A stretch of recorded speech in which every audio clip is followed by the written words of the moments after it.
The Paper Discovery Center in Appleton is helping people learn about health and hygiene. Emily Deem joins us live to explain. Hi, Em.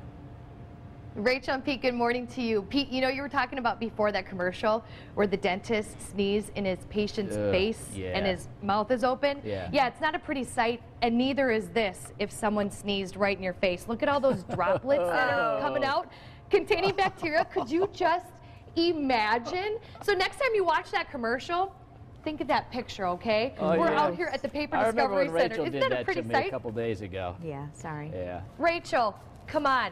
Not a nice thing, right? Especially right now during the flu season. Probably not a good thing. We're out here at the Paper Discovery Center telling you about their health and hygiene exhibit, which is really cool, and we're learning a lot. Kathleen Lose is here with me. Good morning. One thing that we're told to use, Rachel, here, if next time you want to sneeze in Pete's face, use this. But this is all about telling you about paper products and how they're used to prevent, you know, the spread of germs and diseases. But we want to tell people how much health and hygiene has changed over time, because people didn't use facial tissues because they weren't even invented yet. That's right. So tell me about back when and what people did to not get sick. Well, prior to the 1920s, people didn't have facial tissue, or Kleenex as we often call it. A handkerchief would be a piece of cloth, a square of cloth. If you were poor, you might not have anything. You might use the sleeve of your coat, or you might just use the back of your hand. Of course, back then they weren't aware of germs, and that germs spread disease and colds and flu and things like that. And as germs became more common, people knew about germs, they were trying to find a way to contain them. Kleenex was developed in the 1920s and was the first facial tissue, and it was originally marketed to help women take cold cream off their face, and then they discovered that it would be a great disposable handkerchief.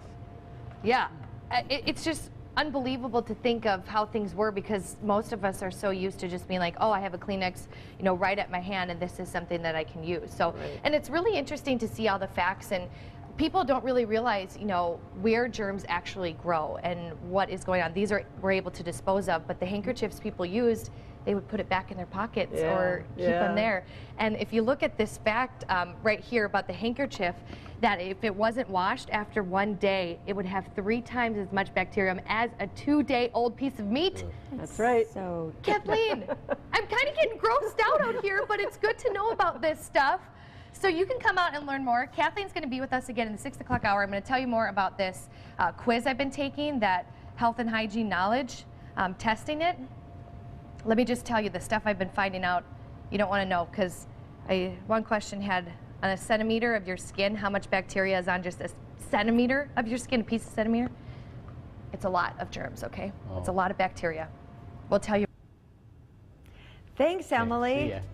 Enjoy your breakfast as we go to break. You're watching Good Day Wisconsin.